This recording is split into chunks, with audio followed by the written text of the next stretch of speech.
2020 году мы перезапускаем журнал «Ибероамериканские тетради». Что это значит? Что мы меняем формат? Создать что-то в стиле network, куда люди могли бы присылать свои статьи, обмениваться мнением, чтобы журнал был востребован не только на постсоветском пространстве, но также на пространстве всей Евразии. Очень много существует маленьких институтов, которые занимаются проблемами изучения Латинской Америки в странах Центрально-Восточной Европы, в других частях нашего континента. Журнал меняет также профиль. Теперь мы хотели бы делать больше упор на политологические статьи, на статьи, которые бы охватывали современные проблемы международных отношений, экономическое развитие. Регион на самом деле находится в поисках.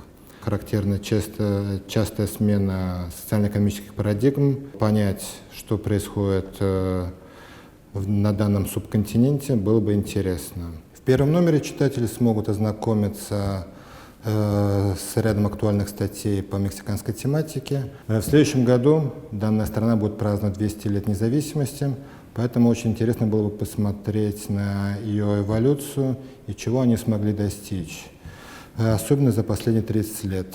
Также мы бы хотели рассказать про участие Мексики во Второй мировой войне и вклад.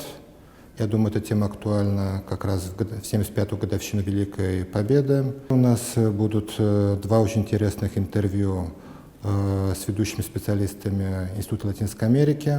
Первое интервью нам любезно предоставил Владимир Михайлович Давыдов, где он анализирует неолиберальные изменения, которые произошли в Мексике, дает свою оценку и также высказывается по актуальным проблемам, а именно проблема наркотрафика, проблема социального расслоения, и также говорит о промежуточных результатах правления президента Лопеса Обрадора.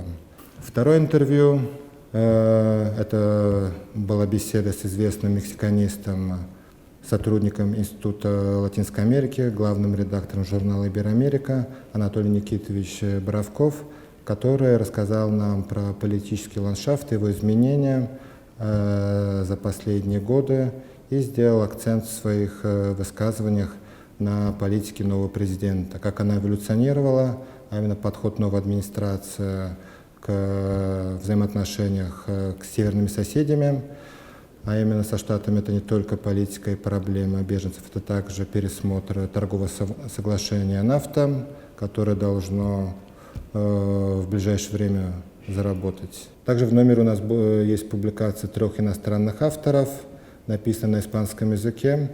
Я думаю, взгляд с западного полушария должен быть интересен российским читателям.